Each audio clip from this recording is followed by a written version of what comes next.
Yo los invito a abrir sus Biblias en Mateo capítulo 18. Mateo capítulo 18. Y vamos a leer los versículos 15 al 20. Y si tu hermano peca, o como dice la Reina Valera del 60, si tu hermano peca contra ti, ve y repréndelo a solas. Si te escucha, has ganado a tu hermano. Pero si no te escucha, lleva contigo a uno o a dos más, para que toda palabra sea confirmada por boca de dos o tres testigos. Y si rehúsa escucharlos, dilo a la iglesia. Y si también rehúsa escuchar a la iglesia, sea para ti como el gentil y el recaudador de impuestos, o el publicano, como dice también la Reina Valera. En verdad os digo, todo lo que atéis en la tierra será atado en el cielo, y todo lo que desatéis en la tierra será desatado en el cielo. Además os digo que si dos de vosotros se ponen de acuerdo sobre cualquier cosa que pidan aquí en la tierra, les será hecho por mi Padre que está en los cielos. Porque donde están dos o tres reunidos en mi nombre, allí estoy yo en medio de ellos. Vamos a orar.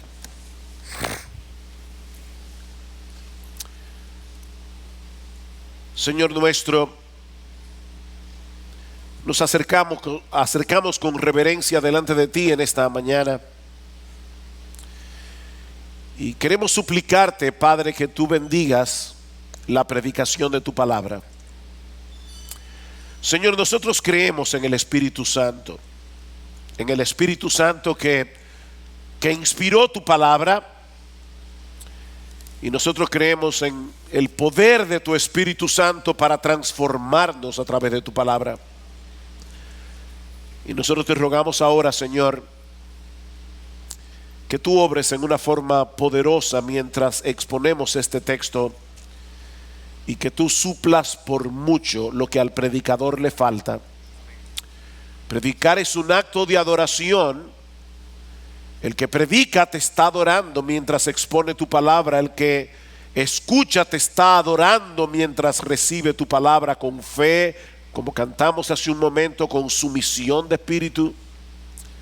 Permítenos, oh Señor, que podamos seguirte adorando mientras tu palabra es predicada, porque te lo pedimos en el nombre de Cristo. Amén y amén. Hay dos pasajes en el Evangelio, en los Evangelios, en los que el Señor Jesucristo incluyó una instrucción particular a sus discípulos acerca del tema de la iglesia.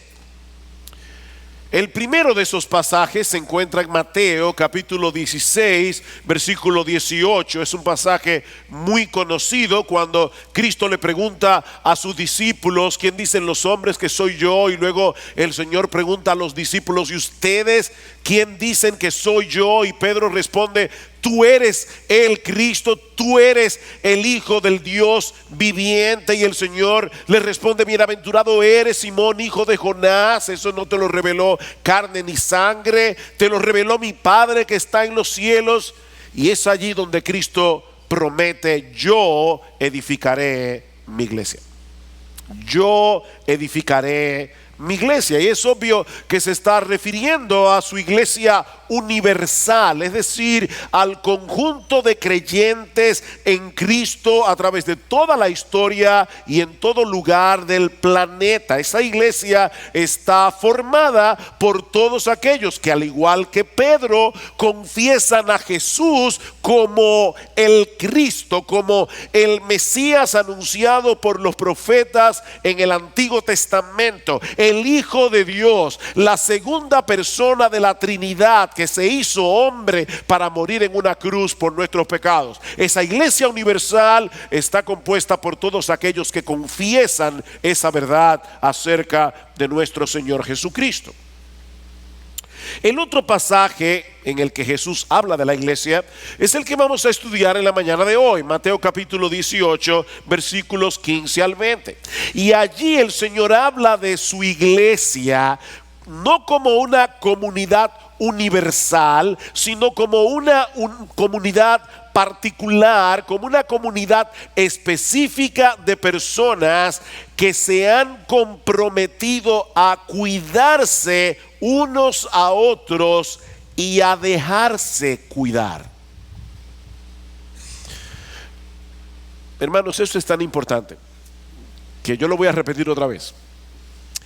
La iglesia de la que Jesús habla en Mateo 18 es una iglesia local, compuesta por un grupo de personas específicas como las que hay aquí hoy en la mañana, que se han comprometido a cuidarse unos a otros y a dejarse cuidar por otros. De manera, mis hermanos, que todo aquel que dice pertenecer a la iglesia universal debe hacerlo evidente viniendo a formar parte de una iglesia local donde él se está comprometiendo a velar por la vida espiritual de los demás creyentes que forman parte de ese cuerpo, y al mismo tiempo está dando su autorización para que los demás creyentes cuiden de él, aplicando aún la disciplina eclesiástica si fuere necesaria, como Cristo nos enseña en este pasaje. Ahora, cuando nosotros escuchamos la palabra disciplina, y este pasaje habla de la disciplina eclesiástica, la imagen que viene a nuestras mentes es la de autoritarismo, rudeza, falta de respeto por la privacidad, santurronería, hipercriticismo, legalismo. Pero mis hermanos, es obvio que Jesús no ve la disciplina de esa manera. En el segundo pasaje de los evangelios en el que Jesús habla de su iglesia, menciona la disciplina como un elemento indispensable de toda iglesia local y como una manifestación de amor. Como una manifestación de amor. Es por eso que hemos titulado el mensaje de esta mañana: disciplina y amor en la iglesia. Aunque muchos presuponen que el amor y la disciplina son como el agua y el aceite, que no pueden mezclarse entre sí, la Biblia más bien presupone que donde no hay disciplina tampoco hay amor. No puede haber amor sin disciplina. Por ejemplo, en Proverbios capítulo 13, versículo 24, dice que el padre que no disciplina a su hijo lo aborrece. Claro que uno no lo ve de esa manera. El padre dice: ay, me da tanta pena el niño. Pero en realidad lo que ese padre está haciendo en la práctica es aborrecer a su hijo, porque no le importa que el niño está creando hábitos de conductas que en el día de mañana le van a hacer daño. Así que el padre que no disciplina a su hijo en un sentido práctico lo está aborreciendo. Pero escuchen, el que lo ama, dice Proverbios, lo disciplina con diligencia. El que lo ama lo disciplina. No es que lo maltrata, no es que abusa de él, es que lo disciplina, incluyendo el uso moderado del castigo físico cuando fuere necesario. Es parte del amor de los padres disciplinar a los hijos. ¿Y saben, mis hermanos, cuál es el máximo ejemplo de este principio? Dios el Padre. En Hebreos, capítulo 12, el autor cita Proverbios y nos dice: no debemos menospreciar la disciplina del Señor, porque el Señor al que ama disciplina. El Señor al que ama disciplina. y azota a todo el que recibe por hijos. Cuando somos disciplinados por Dios, es que Él nos está tratando como hijos, dice el autor de la carta a los Hebreos, porque ¿qué hijo hay a quien su padre no disciplina? Él lo da por sentado. Pero si estás sin disciplina, dice el autor, de la cual todos han sido hechos participantes, entonces somos hijos ilegítimos, no hijos verdaderos. O sea, un padre que no disciplina a su hijo lo está tratando como un bastardo, dice el autor.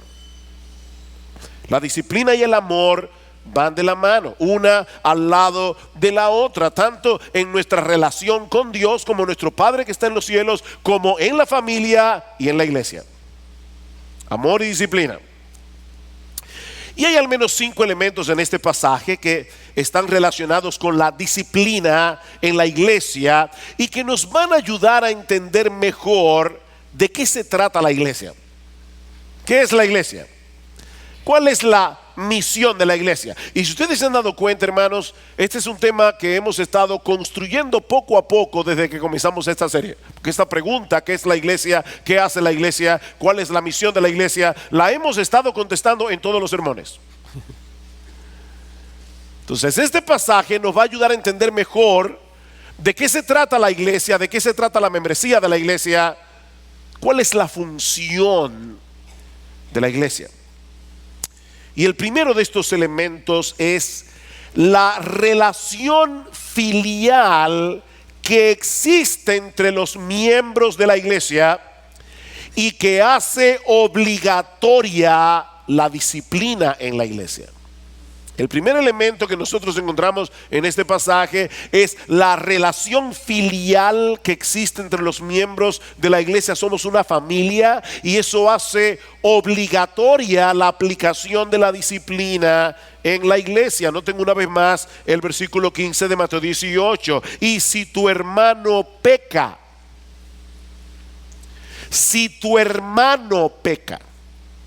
la Reina Valera, como ya les decía, dice si tu hermano peca contra ti. Y por el contexto, en este caso, me parece que la Reina Valera es la mejor traducción. Porque si ustedes notan, inmediatamente después, en el versículo 21, el apóstol Pedro le pregunta a Jesús: ¿y cuántas veces debo perdonar al hermano que peque contra mí? Eso es lo que Pedro tenía en mente. ¿Cuántas veces? ¿Hasta 7? Ese día Pedro se levantó generoso, porque los judíos decían: tú puedes perdonar a tu hermano hasta 3 veces, la cuarta ya resuelve. Y Pedro pensó: bueno, 3 por 2 más 1. Wow, él estaba súper generoso. ¿Hasta 7, Señor?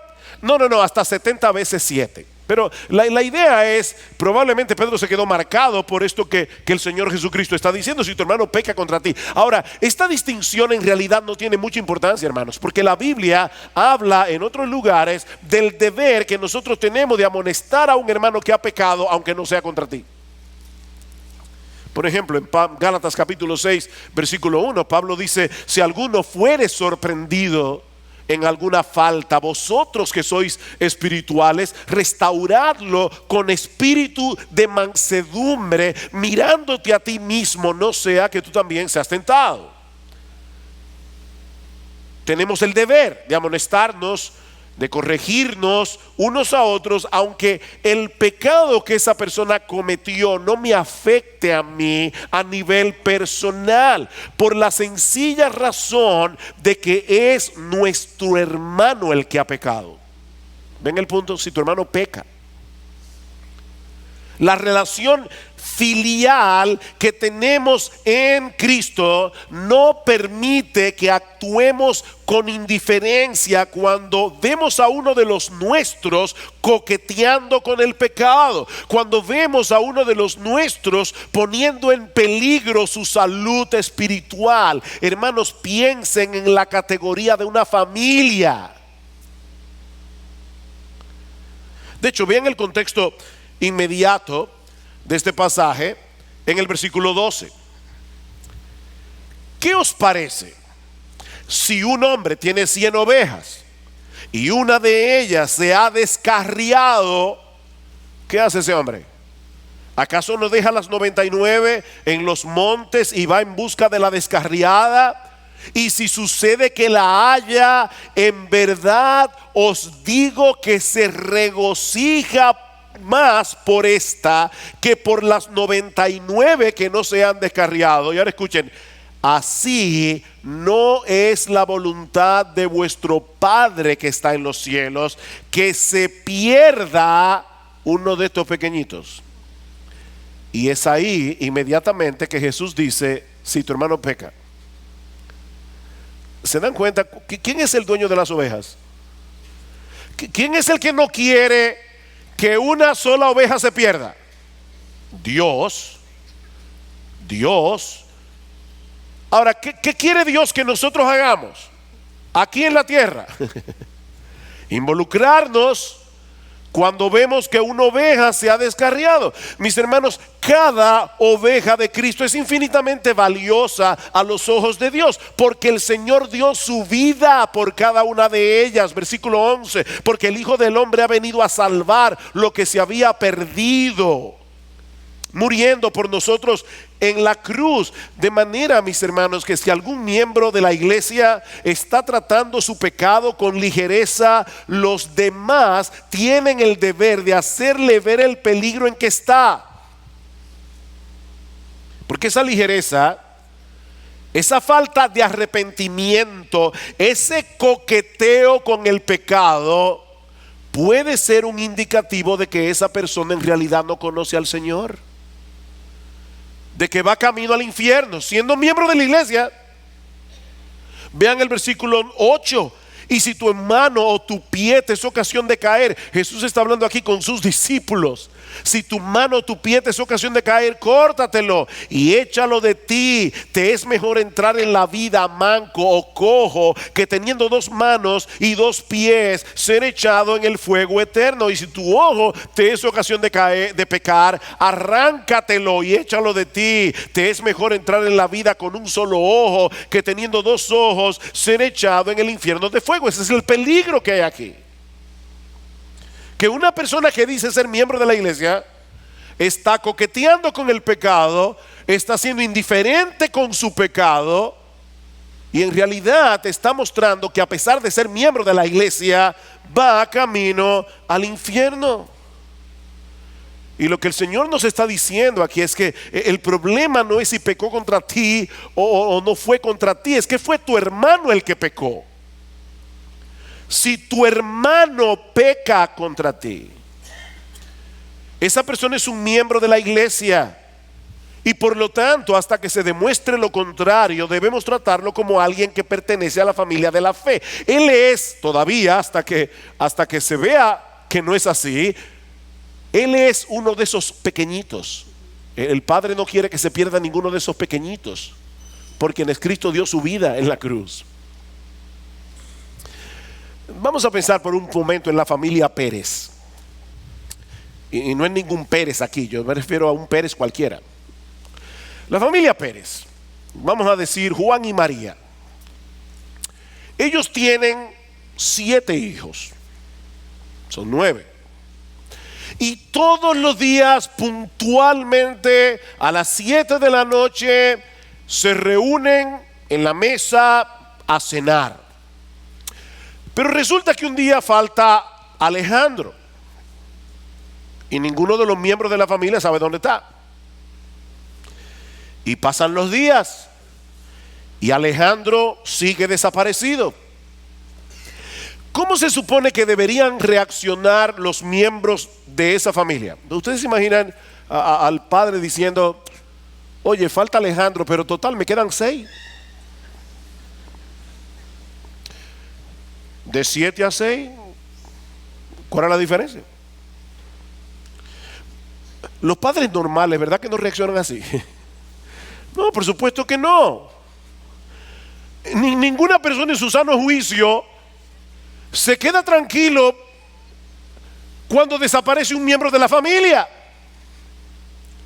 Y esa es precisamente la ilustración del Señor. Si un hombre pierde una oveja de un rebaño de 100, ¿qué hace ese hombre?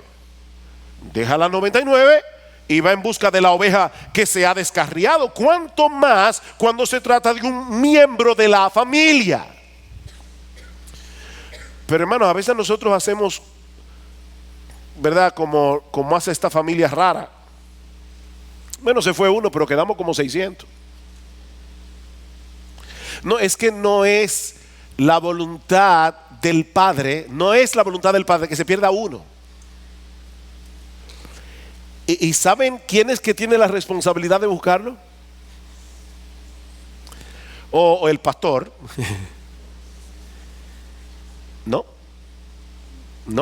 hermanos, noten que Jesús está asignando la responsabilidad de buscar la oveja descarriada a toda la iglesia. Sí, claro, el pastor, si es un pastor fiel, está llamado a hacer ese trabajo, pero Jesús espera que todos los miembros de la iglesia se involucren en esa tarea. Si tu hermano peca, seas pastor o no seas pastor, si tu hermano pecó, ve, sal a buscarlo. Como dice el comentarista William Hendrickson, todo seguidor del Señor debiera dedicarse a hallar la oveja que se ha descarriado a fin de llevarla de regreso al redil. Si tu hermano ha pecado, ve, sal a buscarlo. Somos miembros de la misma familia y por lo tanto no podemos permanecer indiferentes cuando uno solo de los nuestros está en peligro.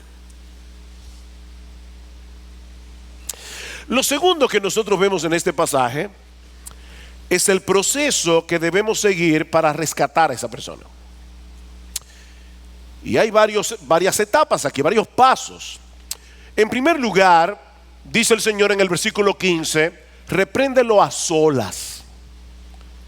Repréndelo a solas, en privado. Muéstrale en privado lo que ha hecho mal. Y al hacerlo, no olvidemos lo que Pablo dice en el texto de Gálatas que leímos hace un momento. Dice: vosotros que sois espirituales, restauradlo en espíritu de mansedumbre, considerándote a ti mismo, no sea que tú también seas tentado. Es por eso que Cristo le dice a sus discípulos: nosotros debemos lavarnos los pies los unos a los otros, pero al hacerlo, hermano, no lo hagas con ácido de batería, ni con agua hirviendo. Es con un espíritu de mansedumbre y aún en humildad, dice Pablo, considerándote a ti mismo. No vayas como un juez con un espíritu de superioridad.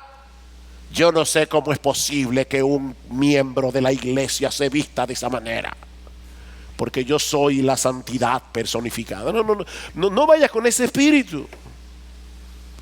Es con un espíritu de mansedumbre, no como un juez que va a condenar al hermano, sino como alguien que lo ama y lo quiere rescatar, lo quiere hacer recapacitar.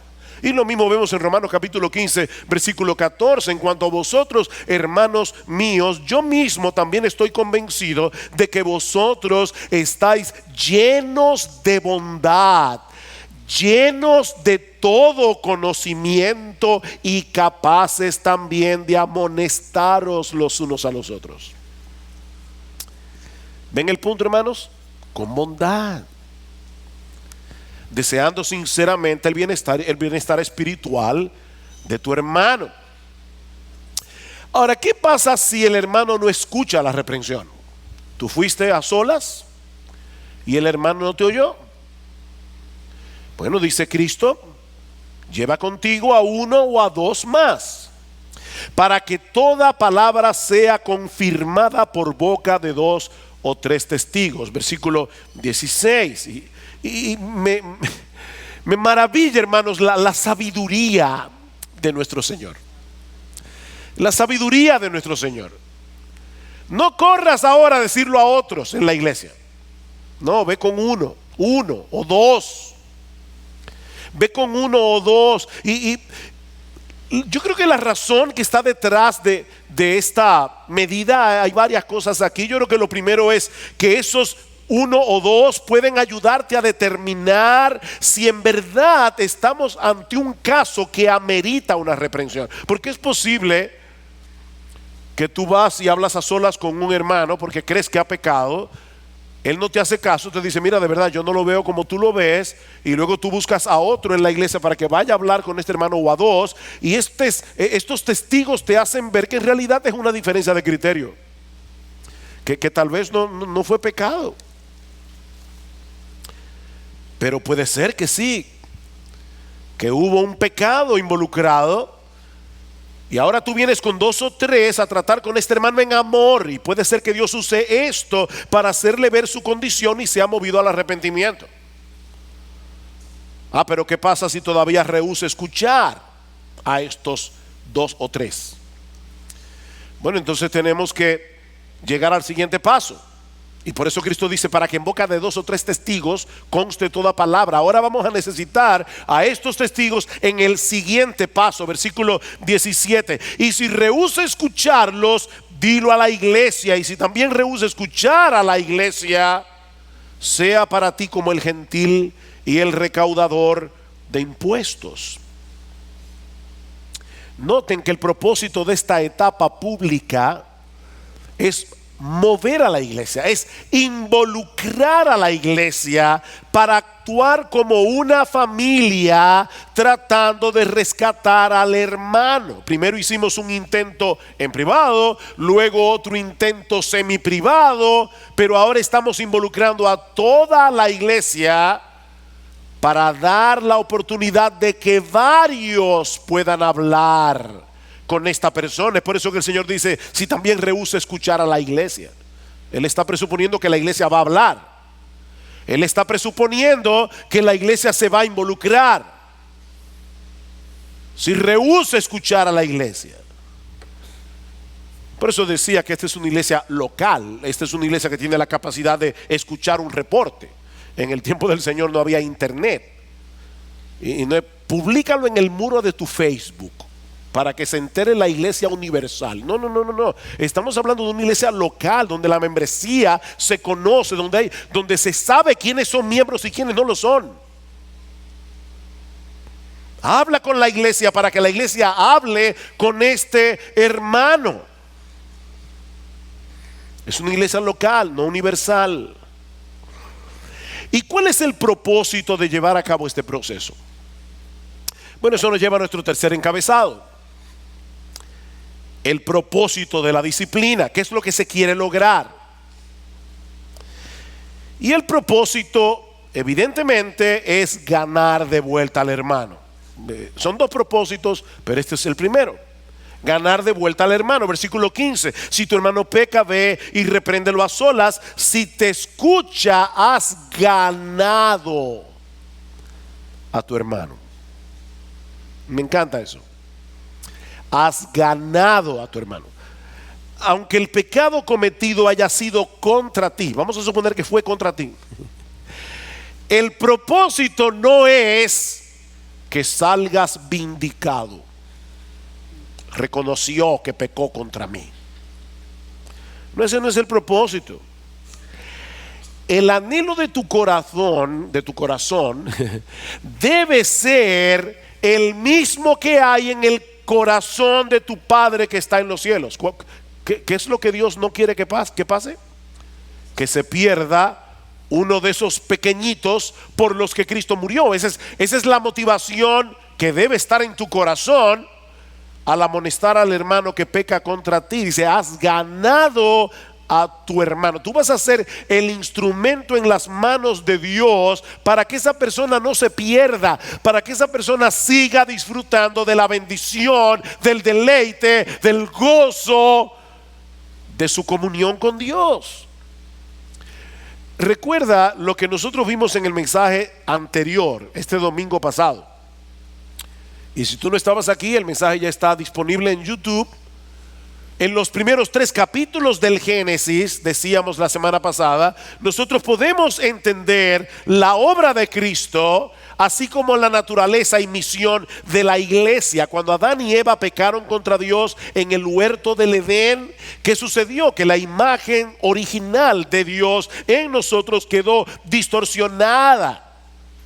Y a partir de ese momento el hombre se convirtió en un ser egoísta, orgulloso, soberbio, injusto, contencioso, mentiroso, codicioso, envidioso.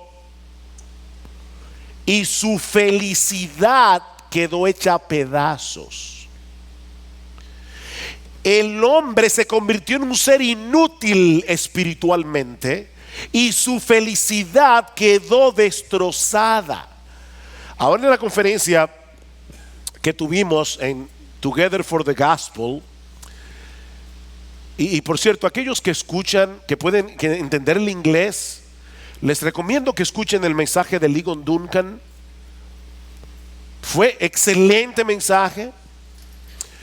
Y Ligon Duncan decía en este mensaje que es interesante notar que la primera palabra que Dios le pronunció al hombre fue bendición. Dios los bendijo, ¿recuerdan? Dice en Génesis capítulo 1 versículo 27, y los bendijo Dios. Dios bendijo al hombre. ¿Y qué hace Dios después que lo bendice? Le da un mandamiento. Dios los bendice y le da una orden: fructificad y multiplicaos, llenad la tierra y sojuzgadla y señoread sobre los peces del mar, etcétera. De manera que la bendición de Dios, el disfrute de la bendición de Dios está conectado con la obediencia a Dios. Cuando obedecemos a Dios, no nos ganamos la bendición de Dios. Nadie se gana la bendición de Dios. No es que nos ganamos la bendición de Dios. Lo que estamos diciendo, hermanos, es que es en el camino de la obediencia que nosotros somos bendecidos, que nosotros podemos disfrutar de la bendición. Pero ¿saben qué fue lo que pasó? Que Satanás convenció al hombre de que su felicidad más bien estaba en la desobediencia. Y es increíble cómo el diablo jugó aquí con las palabras, porque le dice a Eva: si tú comes de ese árbol, Dios no quiere que ustedes coman de ese árbol prohibido, porque si lo hacen, ustedes serán como Él. Qué irónico, ¿verdad? ¿A imagen de quién fue creado el hombre? A imagen de Dios. Ya el hombre era como Dios y debía seguir en obediencia, claro, en lo que Dios quiso compartir de su imagen con el hombre. No es que el hombre se convirtió en Dios, pero el hombre tenía parte del carácter de Dios en él, lo que Dios quiso comunicarle. Ya el hombre era como Dios, porque fue hecho a la imagen de Dios. Pero ahora Satanás lo quiere convencer de que él tenía que desobedecer a Dios para alcanzar esa imagen. Qué increíble, ¿verdad? Y Adán y Eva pecaron contra Dios, y el hombre en su pecado se está perdiendo. El hombre en su pecado está desperdiciando su vida. El hombre en su pecado se está encaminando a una vida miserable. Eso es lo que hace el pecado. Pero nosotros no queremos que eso suceda con ninguno de nuestros hermanos. Ese es el punto. No queremos que nadie se pierda. Me llamaba poderosamente la atención las palabras del apóstol Pablo al final del capítulo 1 de 2 a los Corintios. Y yo creo que nosotros podemos apropiarnos de estas palabras de Pablo cada vez que tengamos que amonestar a alguien. Pablo dice: no es que queramos tener control de vuestra fe, o como dice la Reina Valera, no es que nosotros queremos enseñorearnos de vuestra fe, sino que somos colaboradores con vosotros para vuestro gozo. ¿Ustedes oyeron eso? Somos colaboradores con vosotros para vuestro gozo, porque en la fe permanecéis firmes. En la fe, ¿qué es lo que hace la fe? Creerle a Dios, vivir por fe, no por ver. ¿Qué fue lo que Adán y Eva no hicieron? Creerle a Dios, le creyeron al diablo. ¿Qué es lo que están haciendo muchos todavía aquí? Le están creyendo al diablo, no a Dios. Y Pablo dice ¿Saben por qué nosotros los pastores les predicamos la palabra desde el púlpito y tratamos de moverlos a la obediencia al Señor? No es que nosotros somos un equipo de matagozo. No es que nosotros queremos hacer la vida aburrida, no es que queremos hacer la vida miserable, es todo lo contrario. Nosotros estamos colaborando con ustedes para vuestro gozo. Eso es lo que hacen los pastores. Y me encanta eso, que estamos aquí para ayudarlos a que ustedes se gocen en Dios, a que ustedes se deleiten en Dios. Estamos aquí colaborando para vuestro gozo. Pero hermanos, es exactamente lo que hace un creyente cuando va a otro creyente y le advierte de su pecado.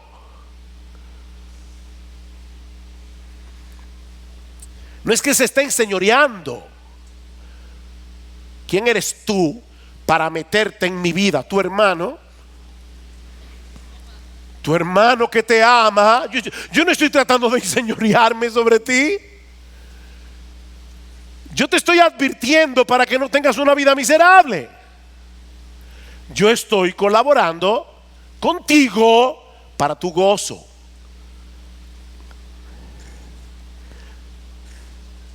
Queremos ganarte, no que te pierdas.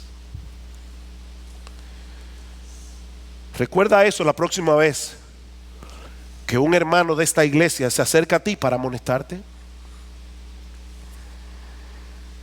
¿Cómo tú reaccionas cuando te amonestan?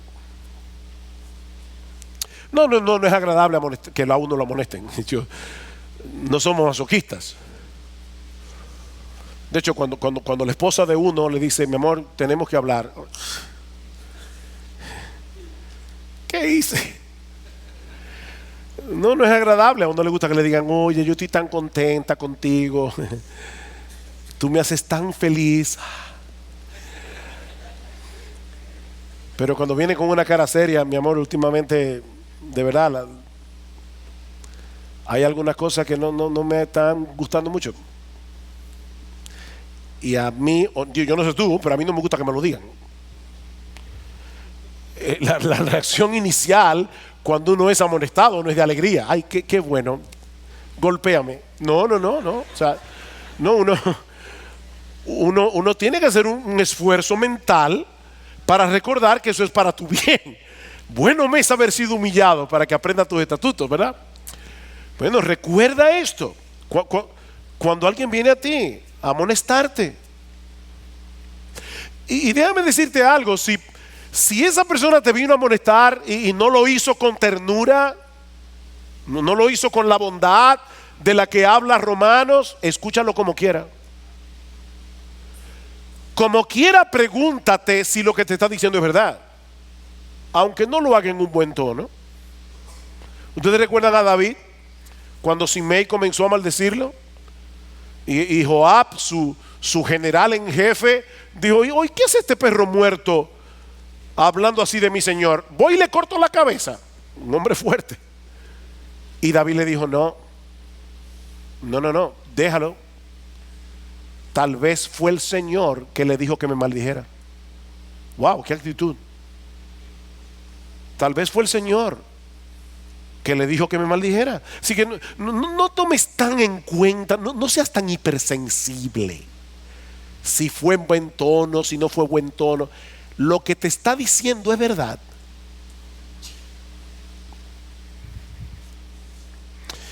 Pero la disciplina eclesiástica tiene otro propósito, y este no siempre es tan evidente. Y por favor, va a sonar raro cuando lo diga ahora, lo estoy advirtiendo, pero yo lo voy a explicar, no te preocupes. La disciplina también tiene el propósito de proteger los límites del reino de Dios. La disciplina en la iglesia tiene el propósito de proteger los límites del reino de Dios. Vean otra vez el versículo 17. Y si rehúsa escucharlos, dilo a la iglesia. Y si también rehúsa escuchar a la iglesia, sea para ti como el gentil y el recaudador de impuestos. Y para entender lo que el Señor está diciendo aquí, nosotros tenemos que volver al contexto. En Mateo capítulo 18, el Señor Jesucristo comienza estableciendo quiénes son los que pertenecen al reino de Dios. Ese es el contexto más amplio de este pasaje. Noten Mateo 18:1. En aquel momento se acercaron los discípulos a Jesús diciendo: ¿quién es entonces el mayor en el reino de los cielos? Y él, llamando a un niño, lo puso en medio de ellos y dijo: en verdad os digo que si no os convertís y os hacéis como niños, no entraréis en el reino de los cielos. Así que cualquiera que se humilla como este niño, ese es el mayor en el reino de los cielos. Para la mayoría de los judíos del primer siglo, los límites del reino de Dios estaban muy claros. ¿Quiénes estaban adentro del reino y quiénes estaban fuera del reino? Bueno, adentro del reino estaban todos los judíos, claro, todos los israelitas que estaban procurando obedecer la ley de Dios, que estaban haciendo su mejor esfuerzo de obedecer la ley. Esos eran los que estaban adentro. Los demás, es decir, todos los que no eran judíos y los que eran judíos pero no estaban haciendo su mejor esfuerzo para obedecer la ley, esos estaban fuera.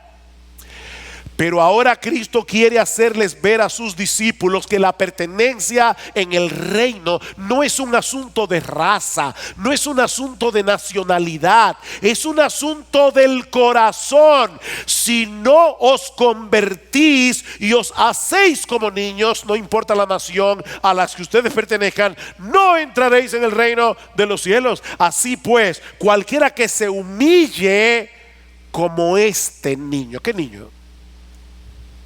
¿Cuál niño? ¿Estaban atentos al pasaje? ¿Cuál niño? Cualquiera que se humille como este niño. ¿Cuál niño? El niño del versículo 2.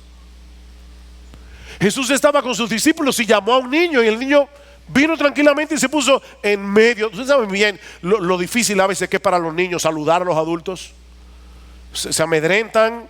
Sin embargo, ahí estaba Jesús con sus discípulos, llamó a un niño, el niño vino y se puso en el medio, y Jesús dice: todo el que se humille como este niño.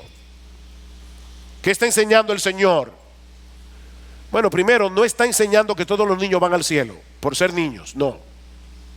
Niños, escuchen esto, ustedes no van al cielo porque son niños. Dos, tampoco está enseñando que nos ganamos el cielo obedeciendo a Jesús, como hizo este niño.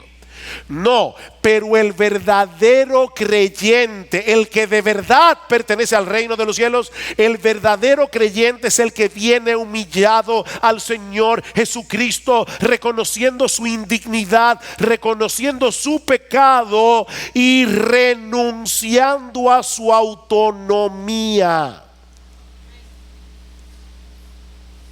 Él es el Señor. O sea que el verdadero creyente no solo es el que profesa ser de Cristo, sino el que muestra la realidad de esa profesión de fe a través de su obediencia a Cristo, como lo hizo ese niño. Una obediencia no perfecta, pero sí sincera. Esos son los que pertenecen al reino. Ok, entonces, ¿qué debe hacer la iglesia con un individuo que dice ser cristiano, pero rehúsa arrepentirse de su vida pecaminosa luego de haber sido confrontado por un miembro de la iglesia, después por 2 o 3 y después por toda la iglesia? ¿Qué debe hacer la iglesia? En tal caso, la iglesia no puede seguir reconociendo, escuchen bien cada palabra. En ese caso, la iglesia no puede seguir reconociendo la veracidad de su profesión de fe. Eso es lo que significa tenle por gentil y publicano, como dice la Reina Valera. El gentil era el extranjero, el que no era judío. Tenle por gentil, es el que no pertenecía al pueblo de Dios en el antiguo pacto. Y el publicano era uno que, siendo judío, era recolector de impuestos. Siendo judío, él era considerado como un traidor, porque él le cobraba impuesto a los otros judíos para dárselo al imperio opresor de la bota romana, y de paso enriquecerse, traicionando a su propia gente. Así que en la mente del judío, ni el gentil ni el publicano estaban dentro de los límites del reino de Dios. Y lo que el Señor está diciendo aquí es que así deben considerarse aquellos miembros de la iglesia que rehúsan someterse a la autoridad de Cristo al no querer escuchar la amonestación de la iglesia. ¿Oyeron eso? Al que rehúsa someterse a la autoridad de Cristo al no querer escuchar la amonestación de la iglesia. Es alguien que, igual que el publicano, está traicionando al Señor en el que dice creer. Es un traidor del evangelio. ¿Saben lo que eso significa, hermanos? Que al aceptar a un individuo dentro de la iglesia local, y es por eso que nosotros los pastores, cada vez que vamos a recibir a un miembro, lo presentamos a la iglesia, porque no son los pastores los que reciben a los nuevos miembros de la iglesia. Lo que eso quiere decir es que al aceptar a un individuo dentro de la iglesia local, estamos reconociéndole públicamente como un ciudadano del reino de los cielos. Por eso alguien compara las iglesias locales con embajadas del reino, que expiden el pasaporte que nos acredita como ciudadanos. La iglesia es la que da el green card del cielo a través de la membresía. La membresía de la iglesia es el pasaporte que nos acredita como ciudadanos del reino de Cristo. Por lo tanto, si luego de haber pasado por ese cuidadoso proceso de amonestación en privado, semiprivado, público en la iglesia, después de haber hecho un esfuerzo infructuoso de ganar a ese hermano en amor, la iglesia decide excluirlo de la membresía, le está retirando su reconocimiento público de ser un ciudadano del reino. Y de esa manera está protegiendo los límites del reino. ¿Quiénes están adentro y quiénes están afuera? Para que el mundo no se confunda. ¿A cuánto no les ha pasado que están predicando el evangelio y dice: ah, pero la iglesia tuya es donde va fulano, pero ese tipo me debe, hace como un año no me paga? ¿Ven el problema? Nosotros tenemos que proteger los límites del reino. ¿Quiénes están dentro? ¿Quiénes están fuera? ¿Recuerdan el oficio de Adán en el huerto del Edén? Lo vimos la semana pasada. Adán debía cuidar el huerto, debía labrar el huerto, debía proteger el huerto. ¿Protegerlo en qué sentido? Adán no podía permitir que nada inmundo entrara en el huerto, porque ese huerto, decíamos la semana pasada, fue el primer santuario donde Dios manifestaba su presencia especial en el mundo. Adán debió haber dejado fuera la serpiente. Él tenía que guardar los límites del huerto. Y mis hermanos, esa es la responsabilidad que tenemos nosotros como miembros de la iglesia. Recuerden, la iglesia es la ayuda idónea del segundo Adán, como vimos la semana pasada. Estamos unidos a Él por la fe, somos un cuerpo con Él, y por lo tanto tenemos la responsabilidad de mantener hasta donde sea posible la pureza de la membresía de la iglesia. ¿Y qué significa eso? ¿Que todos aquí deben ser perfectos? ¿Que nadie aquí puede pecar? No, si es así, renunciemos todos empezando por los pastores. No, de lo que estamos hablando aquí es una persona que rehúsa escuchar amonestación, una persona que quiere seguir viviendo su vida, una persona que quiere seguir coqueteando con el pecado, una persona que no escucha la reprensión de sus hermanos en la fe y por lo tanto no está evidenciando la genuinidad de haberse colocado bajo la autoridad suprema de Jesús como Señor, como Rey, como amo. Y déjenme decirles algo, hermanos. Aplicar esa medida disciplinaria no es falta de amor, todo lo contrario. Mantener en la membresía de la iglesia a una persona que no está dando evidencias de haber nacido de nuevo es negarle la posibilidad de que vea su condición y algún día venga y se arrepienta de verdad. De hecho, en 1 Corintios capítulo 5 se dio el caso de un hombre que estaba en pecado sexual. Y Pablo dice, saquen a ese hombre de la iglesia, entréguenlo a Satanás.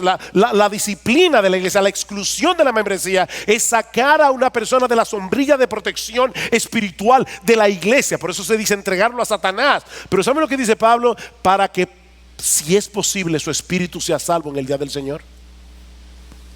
Ven, el propósito de la disciplina es que se salve. Y es interesante notar que en este pasaje Pablo le está pidiendo a los corintios como iglesia que hagan eso, no a los pastores, a los corintios. Y eso nos lleva a nuestro cuarto encabezado. Y estoy terminando, no se preocupen. La autoridad que Cristo le confirió a su iglesia para aplicar la disciplina. Versículo 18. En verdad os digo, todo lo que atéis en la tierra será atado en el cielo, todo lo que desatéis en la tierra será desatado en el cielo. Esos términos atar y desatar en ese texto, en este contexto, se está refiriendo a la autoridad que Cristo le confirió a su iglesia de incluir o excluir de su membresía a una persona. Atar y desatar, la decisión que la iglesia toma en un acto disciplinario. Y por la forma de los verbos aquí en el original podemos traducirlo de esta manera: todo lo que atéis en la tierra, la decisión que ustedes tomen con respecto a este hermano o esta persona, luego de haber pasado por el proceso de habla en privado, habla con 2 o 3, díselo a la iglesia, y él todavía rehúsa, lo que ustedes aten aquí en la tierra ya habrá sido atado en el cielo. Ustedes están simplemente confirmando lo que ya el cielo hizo. Y lo que ustedes desatéis en la tierra ya ha sido desatado en el cielo. Nosotros hablamos en nombre de la iglesia, en nombre del cielo, perdón.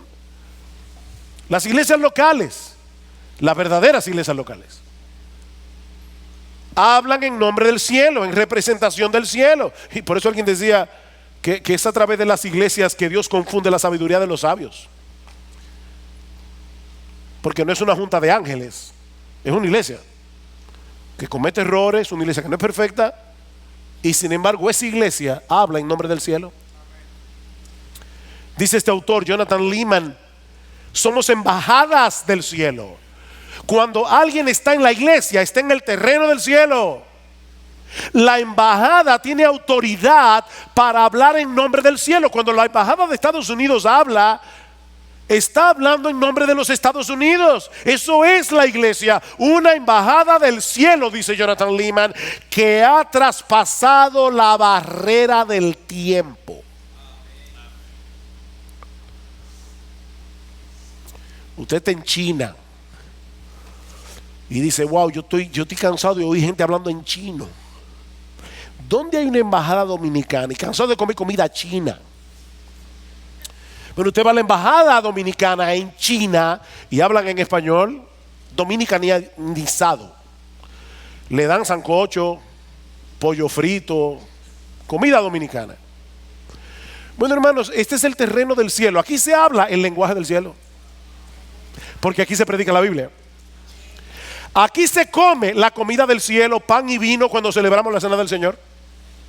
Aquí se practica la cultura del cielo: amor, gozo, paz, paciencia, benignidad, bondad. ¿Se dan cuenta, hermanos? Este es el terreno del cielo. Cuando entramos aquí, no por la puerta de este edificio de concreto, cuando entramos aquí a reunirnos con nuestros amados hermanos que han sido lavados por la sangre de Jesús, nosotros estamos en el terreno del cielo y Jesús está aquí. La iglesia es increíble, la iglesia es un lugar sorprendente y maravilloso. No por ella, sino por el dueño, amo, Señor, Salvador, Rey de esa iglesia. Es por eso que la disciplina en la iglesia debe llevarse a cabo en dependencia del Señor, en oración. Y eso nos lleva a nuestro último encabezado, que veremos muy brevemente: la necesidad de sabiduría para aplicar la disciplina en la iglesia. Versículo 19: además os digo que si dos de vosotros se ponen de acuerdo sobre cualquier cosa que pidan aquí en la tierra, les será hecho por mi Padre que está en los cielos. Porque donde están dos o tres reunidos en mi nombre, ahí estoy yo en medio de ellos. Mis hermanos, el Señor Jesucristo no ha cambiado de tema. Si Él está hablando aquí de la oración y dice cualquiera cosa que pidan, pero debemos suponer, como dice William Hendrickson, por el contexto, que Él se refiere de manera particular a pedir sabiduría en el momento de tener que disciplinar a un miembro. Necesitamos sabiduría, hay que orar. Y aquí se está dando la seguridad de que aun cuando en cierto lugar, dice Hendrickson, la comunión de creyentes esté formada por solo dos personas, aún esos dos, cuando estén de acuerdo entre sí, pueden definitivamente contar con la dirección del Señor que acaban de pedir. Mis hermanos, cuando ese proceso se está llevando a cabo en el nombre de Cristo, es decir, bajo la autoridad de Cristo, siguiendo las enseñanzas de Cristo, Él está allí en medio de ellos, supervisando y aprobando, poniendo su sello de aprobación sobre lo que estamos haciendo como iglesia. Todo lo que atéis habrá sido atado en el cielo. Ustedes hablan en nombre del cielo. Ven, mis hermanos, porque decíamos al principio que la iglesia es una comunidad de personas que se han comprometido en amor a cuidarse unos a otros y a dejarse cuidar. La iglesia no es un club. ¿Cuál es tu responsabilidad con el club? Tú eres miembro del Club Naco o Country Club o Club de Arroyo Hondo. ¿Cuál es tu responsabilidad? Pagar tu cuota de membresía. Se murió un miembro, tú quizás ni lo conoces. Eso no te importa. Tú estás pagando la membresía y puedes usar la cancha, la piscina. Bueno, la iglesia no es un club. La iglesia es una familia. La iglesia es un cuerpo, el cuerpo de Jesús. Una comunidad en la que ningún miembro puede desentenderse de los otros, porque eso sería incoherente con nuestra profesión de fe. Y ahora déjenme ser honesto con ustedes. Miren, hermanos, el hecho de estar preparando estos mensajes me ha confrontado fuertemente en cuanto a mi propia percepción de la iglesia. Y yo puedo decir, y de verdad Dios me es testigo, aún mi esposa me es testigo de esto que voy a decir ahora. Dios me es testigo de que por la gracia de Dios siempre le he dado importancia a la iglesia local.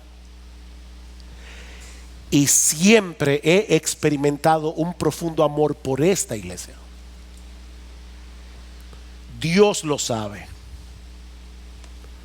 Pero aún así, de verdad, en esta semana, preparándome para predicar, me he dado cuenta lo mucho que me falta por crecer en mi propia percepción de lo importante que la iglesia es a los ojos de Dios.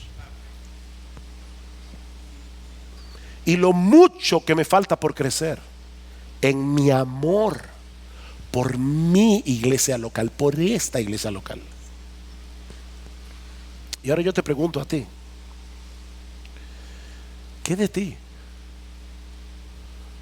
¿Qué de ti, mi hermano, mi hermana?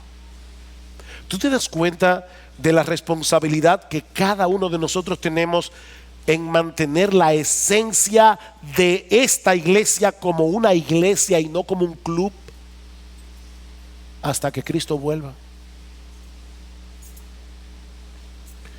La iglesia está en el mundo, pero no pertenece al mundo. Nosotros estamos aquí para extender el dominio del reino de Cristo, el huerto.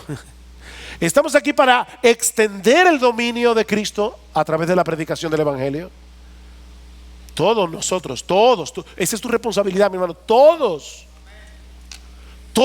estamos aquí para extender el dominio del huerto, el dominio del reino de Cristo a través de la predicación del evangelio y para proteger los límites de ese reino en las iglesias locales, cuidándonos unos a otros en amor. Pero mis hermanos, para que eso sea posible, no solo es necesario que la iglesia sea pastoreada por hombres fieles, es necesario que la iglesia esté compuesta por miembros fieles.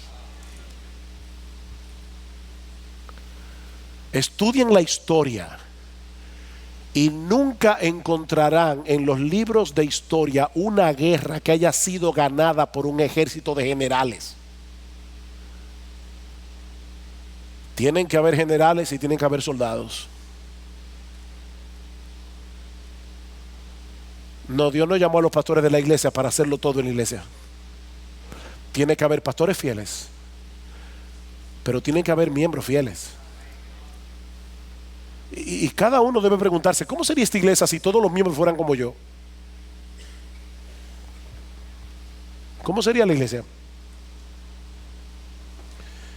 Yo quiero dejar dos preguntas en tu mente y en tu conciencia para que medites en este día antes de salir de aquí. De hecho, últimamente cuando el piano toca, algunas personas comienzan a pararse. Hermano, la razón por la que el piano se pone a tocar es para que cada cual se quede quietecito, tranquilo, sentado. No se preocupe que va a llegar a su casa a comer temprano. Escuche el piano, medite tranquilo. Cuando termine, ahorita cuando yo ore, ahora mismo voy a orar, quédate tranquilo y medita en lo que has oído. Y pregúntate a ti mismo: ¿soy yo un miembro fiel de esta iglesia local, cuidando de mis hermanos en Cristo y dejándome cuidar? ¿Soy yo un miembro fiel?